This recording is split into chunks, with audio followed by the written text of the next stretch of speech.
मध्य प्रदेश में प्रदेश की निवेश संभावनाओं से उद्योगपतियों को अवगत करवाया। इस क्षेत्र में मुख्यमंत्री ने प्रमुख उद्योगपतियों और निवेशकों से बता दी की मीटिंग और 1-to-1 चर्चा की। कार्यक्रम में कुल बता दें कि निवेश प्रस्ताव प्राप्त हुए हैं, जिससे लगभग 27,800 रोजगार सृजित होंगे। मुख्यमंत्री ने निवेशकों का मध्य प्रदेश में स्वागत किया और प्रोत्साहनकारी नीतियों के तहत निवेश बढ़ाने की प्रतिबद्धता भी जताई। इस सेशन के जरिए प्रदेश में उद्योग और आर्थिक गतिविधियों को बढ़ावा मिलेगा और निवेशकों को बेहतर अवसर प्रदान किए जाएंगे।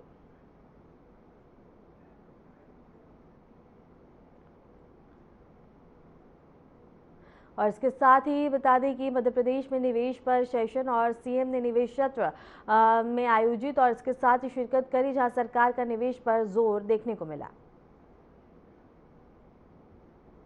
इस कार्यक्रम में मंच पर विराजमान सीआईआई के चेयरमैन शिव प्रसाद रेड्डी जी,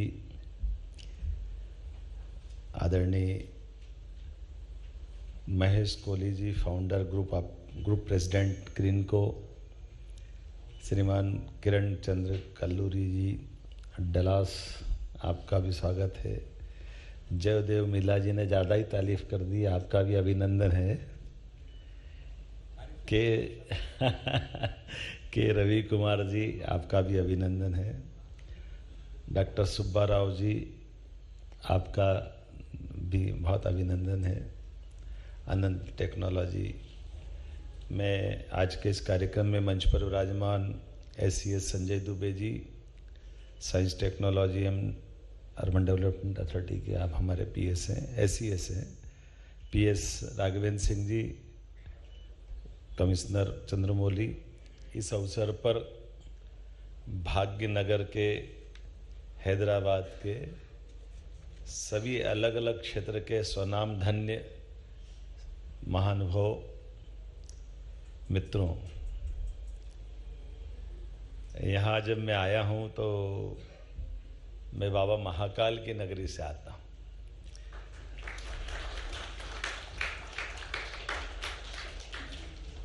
और यहाँ महालक्ष्मी की अलग अनंत कृपा है। वैसे तो मैं हीरा प्रदेश से भी आता हूँ।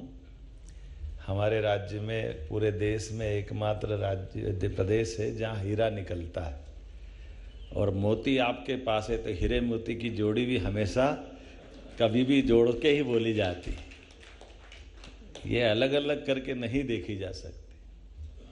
और आप सबकी भी मैं दिल से मध्य प्रदेश की ऊर्जा, संभावना, संकल्प लेकर आपका स्वागत करने भी आया हूँ कि मुझे मालूम है कि जिनसे मैं बात कर रहा हूँ वो स्वनाम धन्य अलग अलग क्षेत्र की अपनी अपनी बड़ी हस्तियाँ भी है, जो सभी दौर के, सभी समय में, सभी व्यवस्थाओं के अनुभवी भी है।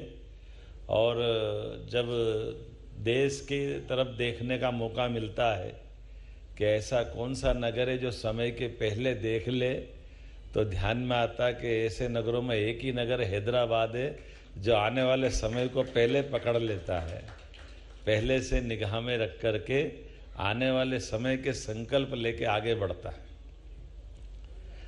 राजनीतिक क्षेत्र से आता हूँ तो मेरी अपनी राजनीति का हमारा अपना दायरा हो सकता है, लेकिन ऐसा अनुभव भी आपको कम आया होगा कि अपने बीच में से कोई राज्य के मुख्यमंत्री बगैर राजनीतिक एजेंडे के राज्य के निवेश के लिए आपको जोड़ने के लिए खुद निमंत्रण देने आए और आपसे प्रेम के आधार पर एक संबंधों की डोर बनाए।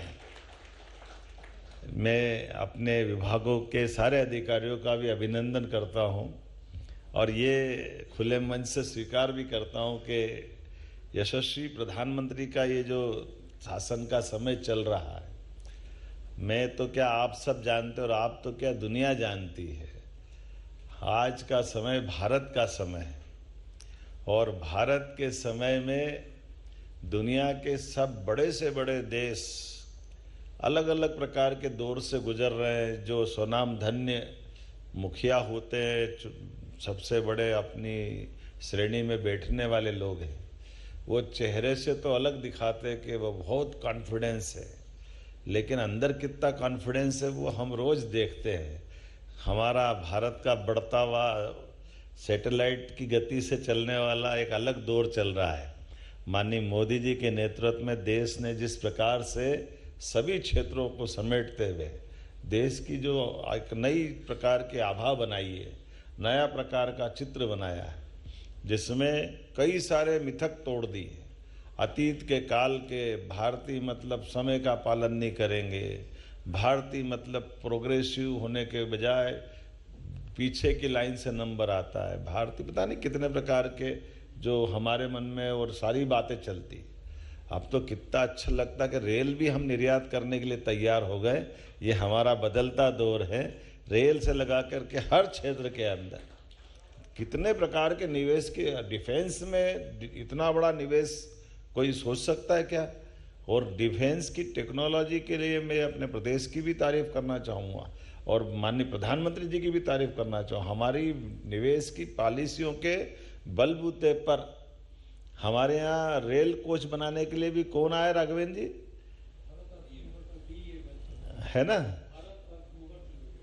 तो ये अब आप बताओ, रेल कोच बनाने के लिए 1800 करोड़ की फैक्ट्री मध्य प्रदेश में लगा रहा है, यहाँ से चल करके हमारे पास आ रहा है। BML ने बड़ा प्रोजेक्ट मानी राजनाथ सिंह जी के माध्यम से। आमतौर पर डिफेंस वाले रेल से संबंध कैसे रखेंगे, लेकिन ये जो नया दौर है, हर एक को काम करने की छूट, हर एक क्षेत्र में आगे बढ़ने की संभावना।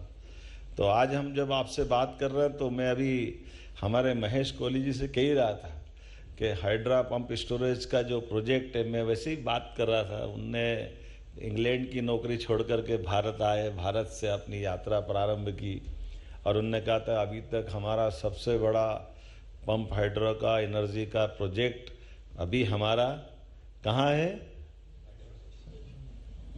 नहीं, अभी कहाँ चल रहा है? आंध्रा में चल रहा है। और इसको बनाने में कितना साल लगा था? 4 साल लगा था। और जो नीमच में बना रहा है वो इससे बड़ा भी है, और ये विदेश में बनता तो 8-10 साल लगते। ये 2 साल में मध्य प्रदेश में बना रहा है, ये इतने में पर्याप्त हो जाएगा। और ये मैं आपको इसलिए कह रहा हूँ कि इससे जुड़ी हुई एक बड़ी जोरदार रोचक बात भी बताता हूँ।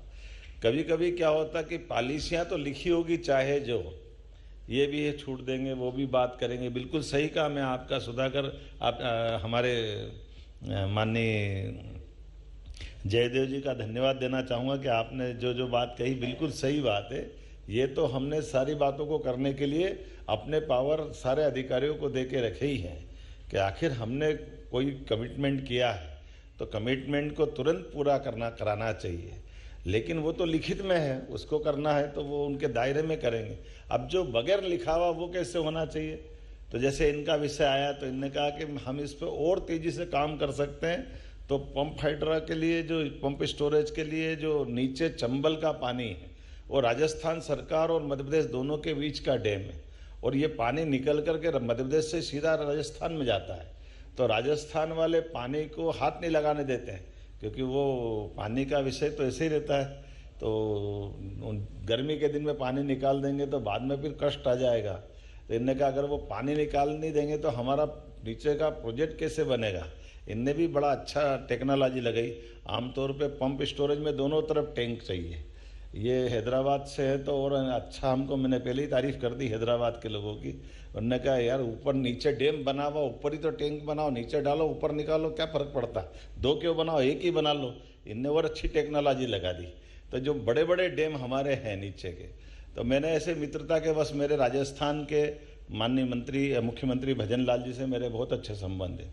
ये केवल इसलिए बता रहा हूँ कि माननीय मोदी जी के नेतृत्व में कितने बड़े बड़े काम हो रहे हैं। हमारी सबकी राज्यों की भावना भी बदल गई कि आखिर राजस्थान, मध्य प्रदेश, उत्तर प्रदेश जैसे कर्नाटक, तमिलनाडु, आंध्र, ये भाई भाई तो है। हमारे पास पानी बहुत है मध्य प्रदेश के पास। तो मध्य प्रदेश का पानी राजस्थान में जाए तो 20-25 साल से मुकदमा चल रहा था। पार्वती, काली सिंह, चंबल का, इधर का पानी ज़्यादा क्यों ले ले, कम क्यों ले ले, इसी बात का झगड़ा। हमारी सरकार बनी, उनकी सरकार बनी संयोग से, तो हमने दोनों ने मिलकर तय कर दिया कि 5% वो ज़्यादा पानी ले रहे, तो हमने कहा दे दें दो, वो कौन से पाकिस्तान वाले, अपने ही तो है, तो पानी तो देना है, हमको क्या फर्क पड़ रहा है। मध्य प्रदेश तो नदियों का मायका है, 250 से ज़्यादा नदियाँ हैं। लेकिन पता नहीं क्या ये लोकतंत्र की एक लीला होती है कि वहाँ कांग्रेस की पार्टी थी या हमारी पार्टी थी, तो इस झगड़े में मालूम पड़ा 20-25 साल तक पूरा राजस्थान, हमारे यहाँ तो पानी की फिर भी पर्याप्त उपलब्धता, लेकिन वहाँ के 15-17 जिलों में बहुत भयंकर स्थिति थी। हमने माननीय मोदी जी के नेतृत्व में, मोदी जी और इस मामले को प्रोत्साहन देने वाले पीकेसी योजना का जो 70,000 करोड़ रुपए का पैसा लगना था, उनने कहा 90% भारत सरकार देगी, दोनों राज्यों को मिलाकर केवल 5% ही देना पड़ेगा। तो देने वाला दे रहा, हम परवारी लड़ रहे, पता नहीं क्या कांग्रेस को क्या हो गया था। तो हमने कहा कोई बात नहीं, हमने जब पानी दे करके दोनों के बीच में बड़ी नदी जोड़ो अभियान का एक शुरुआत की, तो हमारे संबंध राज्यों के बीच परस्पर सौहार्द भी हो रहे हैं। और उसका परिणाम क्या निकला, मैंने उनसे कहा कि जरा ये पानी आप खोल दो तो हमारे इनका काम हो जाएगा। उन्होंने कहा ठीक है, कल से ही कर देंगे। उन्होंने बटन दबाया, 2-3 दिन में पानी खत्म हो गया, हमारा काम चल गया, परवार है तो काम हो गया। इनकी जो कठिनाई थी जिसपे हम 2-4 साल तक परेशान होते थे, और ये अगर राज्य के मुखिया है और मुखिया इस बात को समझ ले तो और क्या चाहिए, यही तो चाहिए। आखिर आप बताओ, ये बिजली बनाएंगे तो क्या घर में अकेले जला लेंगे? बिजली तो देश के काम आएगी, देश के सारे लोगों के काम आएगी। और ये आजकल तो रिन्यूएबल एनर्जी का ही तो जमाना है, जिसके माध्यम से आप कार्बन क्रेडिट अलग लोगे कि नहीं लोगे, वो लेना भी चाहिए। आज के इस दौर में जितने प्रकार से लाभ ले सकते हैं, सरकार का मतलब सरकार के साथ, हमारी व्यवस्थाओं के साथ देश के स्वाभिमान के साथ जोड़ने का महत्व है। और देश के स्वाभिमान से दुनिया के सामने देश सिर तान करके सबके सामने खड़ा होता है। हमें इस बात का गर्व है, मोदी जी के नेतृत्व में अब देश बदल रहा है। आज का ये दौर इस बात के लिए बुला रहा है।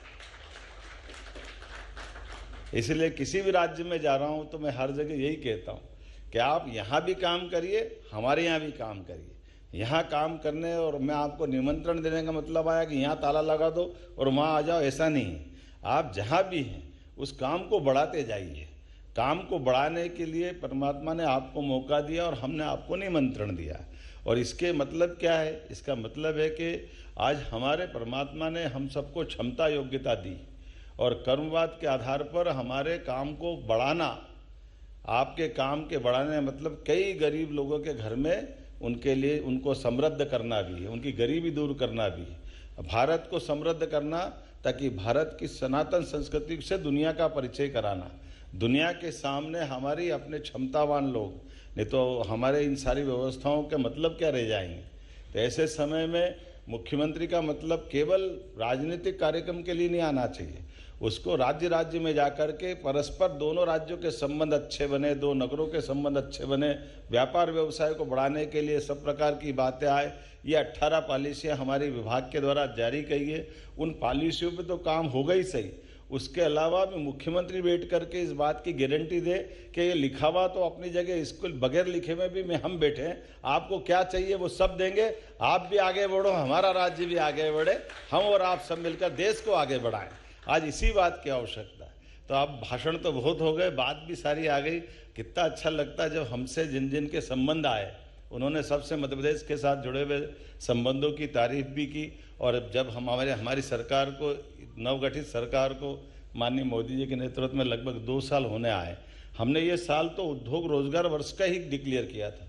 इसलिए सभी सेक्टर में समान रूप से, कुछ तो हमने टूरिज्म के और बाकी अधिकारी बुलाए नहीं थे, हमने कहा हमारी यहाँ इसकी फिल्म दिखा करके काम चला ले, क्योंकि जितने सारे क्षेत्र हैं इतनी प्रकार की व्यवस्था बना दी है कि अब हमारे अधिकारी भी आधे टाइम तो बेचारे वो बोल बोल के ही सारी बात की अपनी कहानी सुनाते रहते हैं। लेकिन मैं जानता हूं कि होशियार लोगों को इतना थोड़ी सुनना पड़ता है। आप तो उड़ती चिड़िया के पंख गिनने वाले हो, किधर किधर प्रॉफिट है उधर उधर चलना है, उसमें क्या गलत है?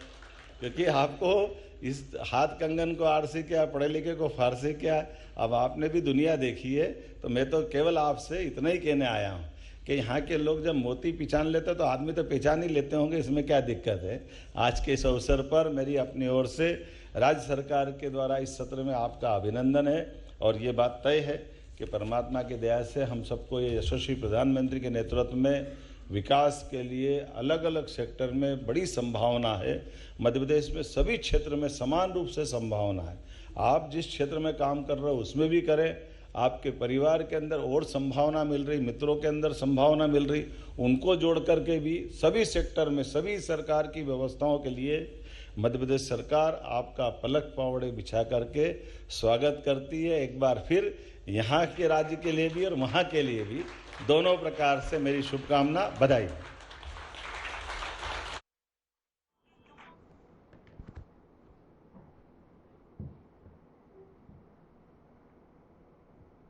हैदराबाद में मुख्यमंत्री मोहन यादव ने तेलंगाना के मुख्यमंत्री रेवंत रेड्डी से भेंट की। इस बैठक में दोनों नेताओं ने निवेश, उद्योग, ऊर्जा और इसके साथ ही कृषि विकास जैसे विषयों पर विस्तार से बातचीत की। मुख्यमंत्री मोहन यादव ने तेलंगाना में व्यापार और औद्योगिक सहयोग बढ़ाने की संभावनाओं पर जोर दिया। वहीं रेवंत रेड्डी ने मध्य प्रदेश के साथ सांस्कृतिक और आर्थिक सहयोग को और भी मजबूत करने पर अपनी प्रतिबद्धता जताई है। और हैदराबाद से ये खबर हम आपको बता रहे हैं, जहां बता दें कि शिखर बैठक संपन्न हुई, जिसके बाद सीएम ने रेवंत रेड्डी से मुलाकात की है। निवेश, उद्योग, कृषि पर चर्चा की गई। व्यापार सहयोग पर बढ़ावा देने पर जोर दिया गया।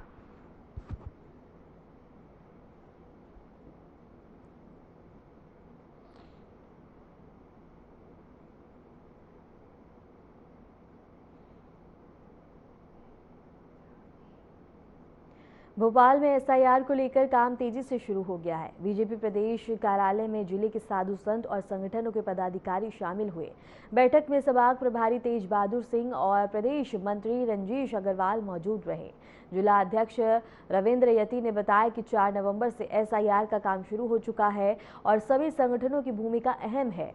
सभी पदाधिकारियों ने इस कार्य को बढ़ चढ़कर पूरा करने का संकल्प लिया और इसके साथ ही अनिलानंद महाराज ने पूरे देश से समर्थन का आह्वान किया।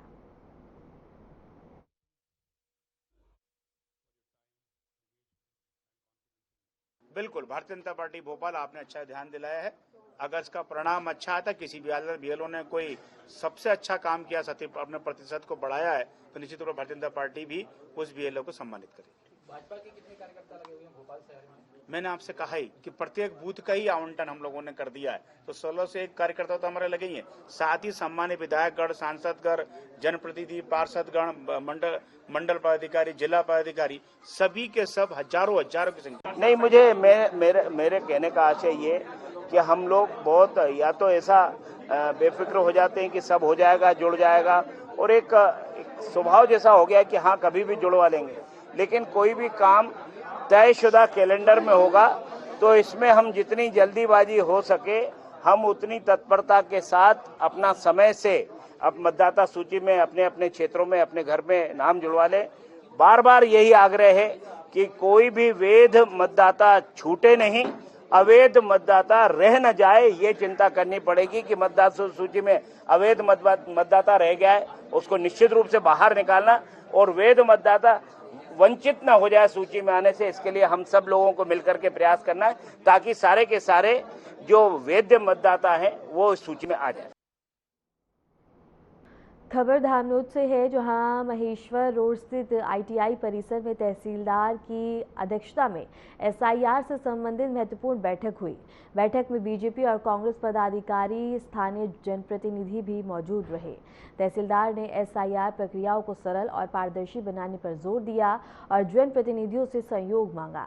नाम ना मिलना, माता पिता का नाम नहीं होना, वार्ड अलग होना जैसी समस्याओं का समाधान सुनिश्चित करने के निर्देश बीएलओ को दिए गए। इसके साथ ही प्रमोद गुर्जर ने वर्चुअल जुड़कर कहा कि कोई पात्र छूटे नहीं और अपात्र जुड़े नहीं।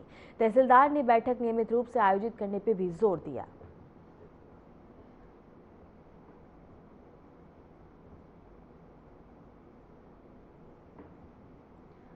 भोपाल से बड़ी खबर है, जहां बीजेपी ने की 2 मोर्चा अध्यक्षों की घोषणा की है। श्याम टेलर बने युवा मोर्चा के प्रदेश अध्यक्ष, अश्वनी पारजपे को प्रदेश महिला मोर्चा की कमान दी गई है। प्रदेश अध्यक्ष ने यह घोषणा की है। सबसे बड़ी खबर हम आपको बता रहे हैं, जहां 2 मोर्चा और इसके साथ ही बता दें कि प्रदेश अध्यक्ष ने इसकी घोषणा की है। भोपाल से बड़ी खबर है, बीजेपी ने 2 मोर्चा अध्यक्षों की घोषणा की है। श्याम टेलर बने हैं युवा मोर्चा के अध्यक्ष और इसके साथ ही प्रदेश अध्यक्ष ने इसकी घोषणा की है। इस वक्त की बड़ी खबर हम आपको भोपाल से बता रहे हैं, जहां प्रदेश अध्यक्ष ने इसकी घोषणा की है।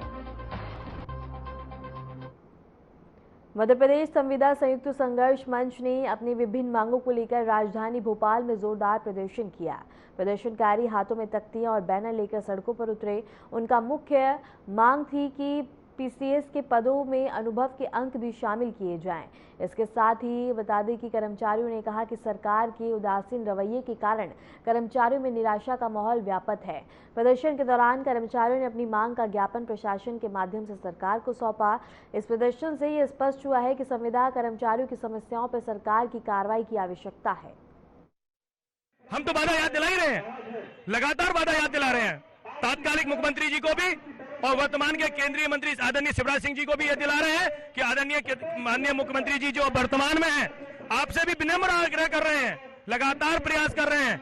लगभग हम 11 से 12 बार हमने आवेदन दिए, माननीय मुख्यमंत्री जी से मिलने का समय मांगा, परंतु आज तक हमको समय नहीं मिला। और माननीय मुख्यमंत्री से भी आग्रह किया कि हमारे पत्रों के माध्यम और विभिन्न माध्यम से कि हमारी मांगे पूरी करो, जो मांगे हमें पहले से प्राप्त हो चुकी हैं उसका क्रियान्वयन करो, और महंगाई भत्ता जैसी हमारी प्रमुखता से मांग है, आप हमें डीए का प्रावधान करिए। 2023 से पहले डीए मिलता था और 2023 के बाद हमारा डीए बंद कर दिया गया।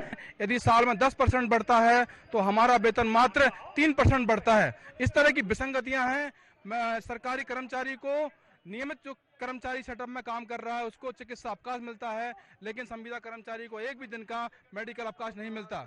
हम भाई साहब शांतिपूर्ण एवं संगठित तरीके से भारतीय मजदूर संघ के नेतृत्व में काम कर रहे हैं। इस कार्यक्रम के बाद में हमारा प्रदेश कोर कमेटी सदस्य हम सब मिलके भारतीय मजदूर संघ के नेतृत्व से बात करेंगे, बैठक करेंगे और आगे की रणनीति पर हम लोग रणनीति बनाएंगे और इसके हिसाब से हम आंदोलन करेंगे।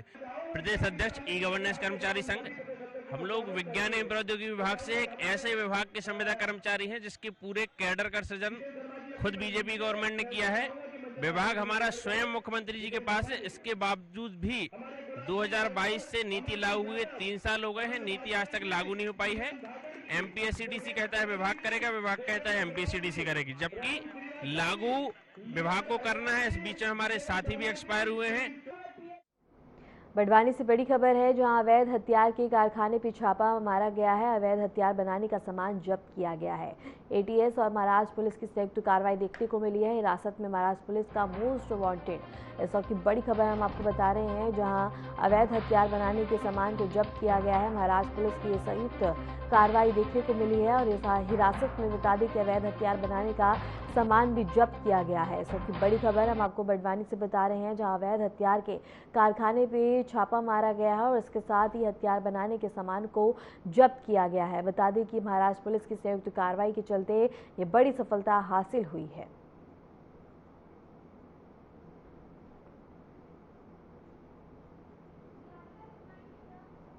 खबर भोपाल से है, जहां बता दें कि तेलिया क्षेत्र के स्कूल के सामने आबकारी विभाग ने छापेमारी की। राहुल यादव और अंकित यादव के घर से 80 से 90 शराब की पेटियां जब्त की गई हैं। सूचना मुखबिर से मिलने के बाद कार्रवाई की गई और आरोपियों ने विभागीय टीम पर कुत्ता छोड़ने की कोशिश की। बताया जा रहा है कि दोनों लंबे समय से अवैध शराब का कारोबार कर रहे थे।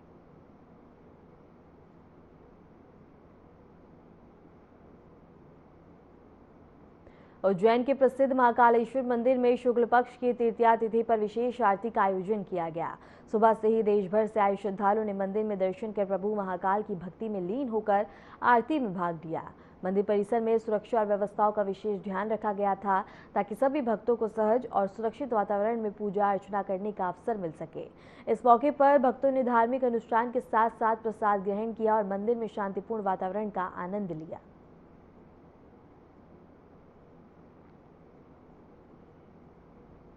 फिलहाल के लिए मध्य प्रदेश की खबरों में इतना ही। नमस्कार।